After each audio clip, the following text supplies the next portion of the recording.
বর্তমানে বাংলাদেশের যে পরিস্থিতি আমরা দেখতে পাচ্ছি বিভিন্ন ফ্যাক্টরিতে অগ্নি দুর্ঘটনা, সেক্ষেত্রে আমরা যারা এই গার্মেন্টস ফ্যাক্টরিতে কাজ করি আমরা নিজেরা সচেতন থাকলে আমার মনে হয় এই গার্মেন্টস ফ্যাক্টরির অগ্নি দুর্ঘটনা 50% কমে আসবে।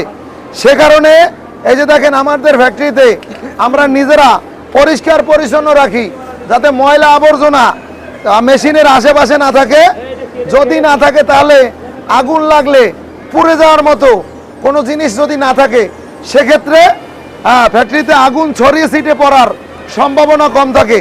তাই আমরা নিজ দায়িত্বে, যেহেতু আমার কর্মস্থল, অতএব আমি এখানে জব করি, এখান থেকে রুটি রুজির ব্যবস্থা হয়।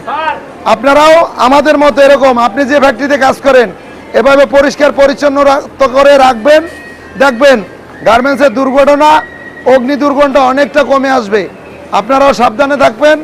আমরাও চাই বাংলাদেশে অগ্নি দুর্ঘটনা যাতে কমে আসে, আমাদের কর্মস্থলে পরিপূর্ণ সুস্থ সবলভাবে কাজ করতে পারি। আপনারাও আমাদেরকে দোয়া করবেন, আপনাদের জন্য দোয়া রইল। ভালো থাকবেন, সুস্থ থাকবেন, দেখা হবে অন্য কোনো ভিডিওতে। আল্লাহ হাফেজ।